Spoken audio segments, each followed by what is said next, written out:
오늘 전도서 오늘 전도서는 두 가지의 지혜에 대해서 말해주고 있습니다. 첫 번째로 미래를 대비하는 지혜, 그리고 두 번째로는 하루를 충실하게 사는 방법에 대해서 말해주고 있습니다. 전도서 11장의 시작은 물 위에 떡을 또는 음식을 던지는 행위에 대해서 이야기하고 있습니다. 물 위에 음식을 던지는 이 행위, 과연 미래에 어떠한 도움을 주겠습니까? 이 행위에 대해서 자연스럽게 철없던 저는 물고기에 밥을 던져주는 한 사람의 모습을 생각했습니다. 근데 이 말씀을 나중에는 영어로 접하게 되었는데 많은 영어의 성경 본문은 이 말씀을 이렇게 번역했습니다. Ship your grain across the sea. 무엇인가를, 그러니까 음식을 운반하라는 겁니다. 바다를 넘어서 저기를 땅 끝까지 이렇게 운반을 하라는 건데요. 근데 그렇다면 옛날에는 언제 음식을 운반했을까요? 어떻게, 왜 음식을 운반했었을까요? 이 음식을 운반한다는 행위 조제체가 그냥 단지 무역과 그런 것들을 얘기하는 걸까요? 아닙니다. 여기에 대부분 음식을 운반했을 때는 가끔은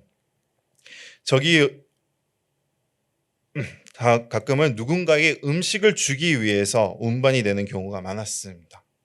그리고 그렇게 생각을 하게 되자 저는 여기서 단순히 말하는 이 물이라는 것 자체가 어쩌면 사람을 상징하는 걸 수도 있겠다, 상징하는 표현일 수도 있겠다라는 생각하게 되었습니다.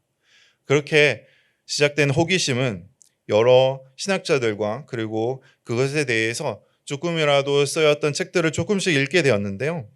그리고 더욱더 나아가서 사람이 60%에서 70%로 정도로 수분이 되어 있음을 생각하면서 이 본문은 어쩌면 누군가를 구제하는 하나의 행위를 또한 하나로 전도서 11장 1절 말씀으로 표현될 수 있었겠다라는 생각을 하게 되었습니다. 그렇다면 여기서 더 나아가서 그 후절에서 나오는 7에서 8 이렇게 나누어 주라는 것 또한 단순히 그냥 나누어 주어라 라는 것이 아니라 누군가에게 선의를 베푸는 것을 이야기하는 것이 아니겠습니까? 그리고 어쩌면 여기서는 단순한 선의가 아니라 우리가 가지고 있는 재산을 나누어서 어느 곳에 도움을 또는 투자를 할 때 단순히 한 곳만 투자하는 것이 아니라, 그리고 또 한 곳만 도와주는 것이 아니라 여러 곳을 도와주거나 또는 투자하는 아주 어떻게 보면 현실적인 미래에 대한 대비책을 이야기하고 있음을 엿볼 수 있습니다. 그렇지만 여기서 더욱더 나아가서 아주 중요한 가지를 놓치면 안 되겠습니다.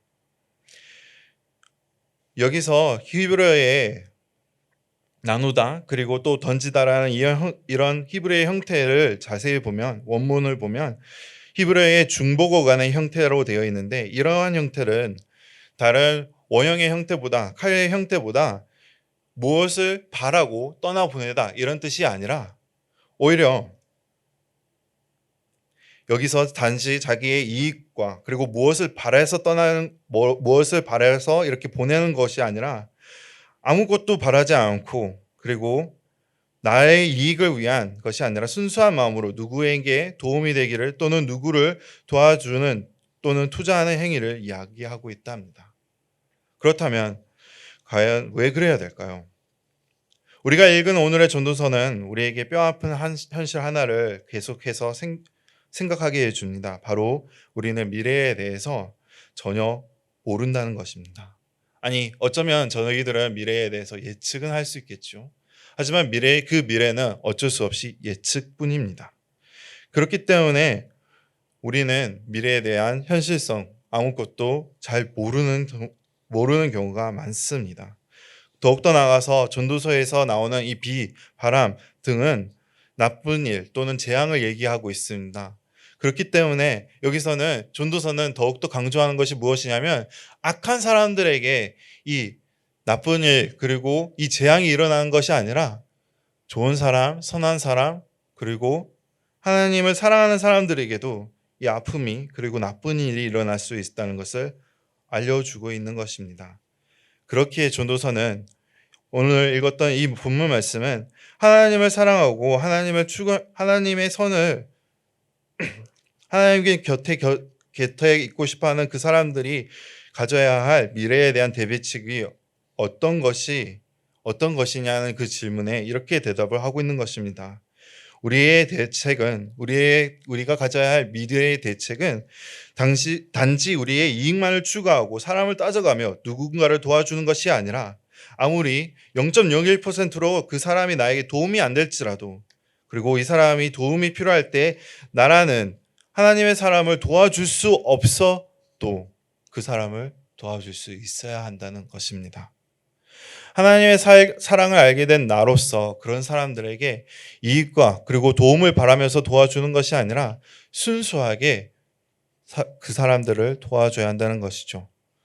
저로서 죽을 수밖에 없는 나를 구원해 주시면 아는 나는 이처럼 원수 같은 사람에게도 그 사람이 너무 도움이 적실할 때에 그 사람을 도와줄 수 있는 사람이 되어야 된다고 말하고 있는 것입니다. 그리고 어떻게 보면 지금까지 세상에서 우리에게 가르쳐준 방식과 너무나도 다르지 않습니까? 그리고 더 나아가서 지금까지 우리가 해왔던 방식과 어떻게 보면 하늘의 지혜는 다른 것을 가르쳐주고 있는 것이 아닙니까? 더 나아가 우리가 누군가에게 투자를 할 때에도 어떤 사업에 투자를 할 때에도 그리고 그 투자하는 행위에서도 단순히 숫자로서 그 투자를 하는 것이 아니라 그 이익을 보는 것이 아니라 이 투자가 이 누군가에게 도움을 줄 때에 어떠한 선한 영향력을 끼칠 수 있는지 그리고 이것이 다음 세대 그리고 미래를 위해서 어떠한 영향을 끼칠 것인지 한 번쯤은 생각해 볼 수 있게 됩니다. 그리고 단순히 한 곳에만 내가 좋아하는 곳에만 투자하고 내가 좋아하는 곳에만 선의를 베푸는 것이 아니라 그 선한 영향력을 여기저기 더 많은 곳에서 여러 곳으로 뻗쳐나갈 수 있어야 된다는 것을 이야기하고 있는 것이 아니겠습니까? 그리고 전도서 11장 후반부는 즉 7절부터는 우리가 아주 오해할 수 있는 것이 하나 있습니다. 많은 분들이 저에게 제가 어렸을 때 이 말씀을 읽어주시면서 젊은 시대 때에 열정을 열심히 하나님의 말씀을 위해서 쏟으라고 하셨습니다. 왜냐하면 바로 9절 때문이었는데요. 근데 이 9절을 읽으면서 동시에 우리가 잊지 말아야 할 9절이 있습니다. 바로 7절 말씀입니다. 7절은 빛에 대해서 이야기하고 있습니다. 그리고 그 빛이 얼마나 달고 그리고 그 빛 가운데에서 사는 것이 얼마나 즐거운 일인지 이야기합니다. 그러면서 그렇기 때문에 우리가 7절과 8절을 같이 볼 때에 9절에서 말하는 젊음은 단순히 젊은 사람에 대한 이야기가 아니라 살아가는 그 순간 하나하나에 대해서 그리고 그 하루하루가 얼마나 소중한지를 다시 한 번 더 깨닫게 해주는 그런 말입니다. 저는 영어로 이 문장을 좋아합니다. Present is present because it is a present from the Lord. 직역으로 한다면 현재는 선물이다. 왜냐하면 하나님께서 주신 선물이기 때문입니다. 라는 그런 뜻인데요. 근데 이 전도서를 오늘 읽었던 그 전도서를 보면 우리는 알 수 있듯이 만약에 이것이 우리에게 주어진 이 하루하루가 하나님께서 주신 선물이라는 것을 잊게 살게 된다면 전도서는 말합니다. 어떻게 되나요? 바로 헛되다라는 것을 이야기하고 있습니다. 우리의 삶에 최선 누구에게로 향해 있습니까? 우리는 이 현재를 이 하루를 무엇을 위해서 누구를 위해서 살고 있습니까? 혹시 오직 내 삶에 내가 주인이 되기를 위해서 내 가족만의 이익을 위해서 그리고 나만의 이익을 위해서 살아가고 있지 않습니까? 전도서는 계속해서 경고합니다. 그것은 헛되고 또 헛된다고. 그리고 더욱더 나아가서 나중에는 선물을 받은 그 하루를 그게 선물이라는 것을 조차 잊어버리고 살아가게 된다는 것을 전도서는 우리에게 경고하고 있습니다. 사랑하는 아름다운 교회 성도 여러분, 선물은 왜 선물입니까? 누군가가 누군가를 위해서 준비해서 주었기 때문에 선물입니다. 더 나아가서 그 선물이 소중할 때가 언제입니까? 그 선물을 준비한 누군가가 자신의 이익이 아니라 그 사람에게 필요한 것을 주기 위해서 고민하고 또 고민해서 주었을 때 그 선물이 바로 소중해집니다.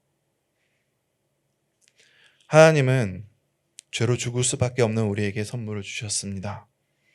하나님의 사랑으로부터 멀어진 우리들에게 예수 그리스도라는 이 삶을 다 바쳐서도, 이 순간을 다 바쳐서도 그 갚을 수 없는 선물을 주셨습니다. 하나님의 곁에 다가갈 수 없었던 우리에게 그분 곁으로 다가갈 수 있도록 절대로 무너지지 않는 그 길, 주 예수 그리스도를, 그 선물을 우리에게 주신 것입니다. 우리는 하나님의 사랑을 받은 사람들입니다. 이미 무지막지한 사랑을 받고 있는 사람들입니다. 그렇다면 오늘 우리가 읽었던 이 말씀, 오늘 우리에게 주신 이 전도서의 말씀을 적용한다면 우리는 오늘 그리고 하루하루를 그리고 순간순간을 어떻게 살아가야 하겠습니까? 하나뿐인 독생자 주 예수 그리스도를 주신 그 하나님의 사랑을 베풀며 사는 우리들이 되어야 되지 않겠습니까?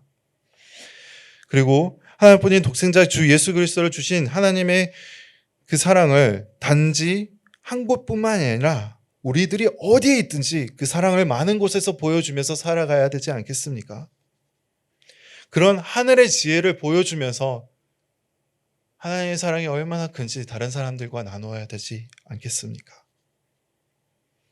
우리가 그런 하늘의 지혜를 보여주면서 이웃과 살아가는 저와 여러분들이 되기를 간절히 기도합니다. 더 나아가서 그 받은 사랑을 하루하루마다 순간순간마다 기억하며 충실하게 살아가는 예수님의 제자들인 저와 여러분들이 되시기를 기도하겠습니다. 우리 말씀을 생각하며 기도하겠습니다. 살아계시고 지금도 우리에게 사랑을 부어주시는 주님, 전도서를 통해서 다시 한 번 더 하나님의 사람으로서 살아가는 우리가 어떻게 미래를 대비하며 살아가야 할지를, 그리고 어떠한 삶이 충실한 삶일지를 배웁니다. 주님께서 부어주신, 그리고 지금도 부어주시는 그 사랑을 다른 이들에게 베풀며 더 나아가 많은 곳에 주님의 사랑으로 선한 영향력을 끼치며 미래를 대비하는 저희들이 되게 해주시옵소서. 더 나아가서 하루하루마다 순간순간마다 살아계신 하나님을 기억하며 충실하게 살아가는 주 예수 그리스도의 제자들이 되게 해 주시옵소서. 지금도 저희 삶 가운데서 역사하시고 계시는 주 예수 그리스도의 이름으로 기도합니다. 아멘.